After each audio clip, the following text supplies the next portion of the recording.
Bangladesh shipping corporation বা বিএসসির বহর আধুনিকায়নের একটি বড় প্রকল্প এখন প্রশ্নের মুখে। ৬টি জাহাজ কেনার পরিকল্পনা থেকে শুরু করে ৪টি জাহাজে নেমে আসা, পুরো প্রক্রিয়া জুড়েই উঠেছে উচ্চ মূল্য, আর্থিক অসঙ্গতি এবং অনিয়মের অভিযোগ। বিষয়টি এখন তদন্ত করছে দুর্নীতি দমন কমিশন বা দুদক। নথিপত্র পর্যালোচনায় দেখা যায় ২০১৮-১৯ সালের সম্ভাব্যতা সমীক্ষায় ৬টি জাহাজ কেনার সম্ভাব্য ব্যয় নির্ধারিত হয়েছিল ১,৭৬৮ মিলিয়ন চীনা ইউয়ান। পরবর্তীতে চীনের রাষ্ট্র আয়ত্ত প্রতিষ্ঠান সিএমসি একই সংখ্যক জাহাজের জন্য দাম নির্ধারণ করে ২,৬১৮.৭৪ মিলিয়ন ইউয়ান, যা সমীক্ষায় উল্লেখিত ব্যয়ের তুলনায় প্রায় ৪৮% বেশি। শুধু তাই নয়, আন্তর্জাতিকভাবে স্বীকৃত ৫টি মূল্যায়নকারী প্রতিষ্ঠানের নির্ধারিত গড় বাজার দরের তুলনায় এই মূল্য প্রায় ২৮% বেশি ছিল। অথচ এই উচ্চ মূল্য নিয়ে অর্থনৈতিক সম্পর্ক বিভাগ তথা ইআরটি উদ্বেগ প্রকাশ করে। এমনকি সিপিটিইউ এর মতামত নেওয়ার সুপারিশও করা হয়েছিল, কিন্তু সেই সুপারিশ কার্যকর না করেই তৎকালীন ব্যবস্থাপনা পরিচালক এবং বর্তমান চট্টগ্রাম বন্দর chairman rear admiral S Moniruzzaman ও তৎকালীন নৌ পরিবহন সচিব মোহাম্মদ মোস্তফা কামালের নেতৃত্বে ক্রয় প্রক্রিয়া অগ্রসর হয় বলে নথিতে উল্লেখ করা হয়েছে। সিএমসি মূল্যবৃদ্ধি সম্পর্কে বলেছে, বিশ্ববাজারে স্টিল প্লেট ও বিভিন্ন যন্ত্রাংশের মূল্য বৃদ্ধি পাচ্ছে, তবে আলোচনা শেষে পুরো প্রকল্পে তারা $2,00,000 ছাড় দেয়, যা মোট প্রস্তাবিত মূল্যের মাত্র 0.31%। উচ্চ মূল্যের কারণে শেষ পর্যন্ত ৬টির বদলে ৪টি জাহাজ কেনার সিদ্ধান্ত নেওয়া হয়।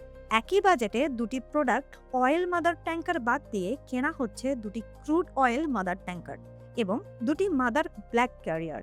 ৪টি জাহাজের চুক্তিমূল্য ধরা হয়েছিল প্রায় ২,৪৮৬ কোটি টাকা। তবে প্রশ্ন শুধু জাহাজের দাম নিয়েই নয়, প্রকল্পের প্রশাসনিক ও আনুষঙ্গিক ব্যয়েও রয়েছে একাধিক অস্বাভাবিক বরাদ্দ।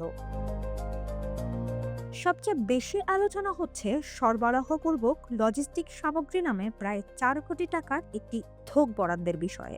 নথিতে এর কোনো পরিষ্কার ব্যাখ্যা পাওয়া যায়নি। পাশাপাশি জরুরি প্রকল্পের জন্য ৫০ কোটি টাকা অর্থনৈতিক ব্যয় এবং ৫ কোটি টাকা ভৌত ব্যয় সংরক্ষিত হয়েছে। বিশেষজ্ঞদের মতে, খাতভিত্তিক ব্যাখ্যা ছাড়া এত বড় পরিমাণ বরাদ্দ সরকারি প্রকল্পে স্বচ্ছতা ও জবাবদিহির সঙ্গে মিলছে না। এদিকে এই ক্রয় প্রক্রিয়ার সময় বিএসসির ব্যবস্থাপনা পরিচালক হিসেবে দায়িত্ব পালনকারী রিয়ার অ্যাডমিরাল এস মনিরুজ্জামানের বিরুদ্ধে ক্ষমতার অপব্যবহার, অনিয়ম এবং জ্ঞাত আয় বহির্ভূত সম্পদ অর্জনের অভিযোগে ২০২৫ সালের জুলাইয়ে অনুসন্ধান শুরু করে দুদক। দুদকের অনুসন্ধানকারী দলের প্রধান জানিয়েছেন, তদন্ত এখনো চলমান, তাই এই মুহূর্তে বিস্তারিত মন্তব্য করা সম্ভব নয়। অন্যদিকে বিএসসির বর্তমান ব্যবস্থাপনা পরিচালক এ বিষয়ে কোনো মন্তব্য করতে রাজি হননি। লিখিত প্রশ্ন পাঠানো হলেও রিয়ার অ্যাডমিরাল এস মনিরুজ্জামানের বক্তব্য পাওয়া যায়নি।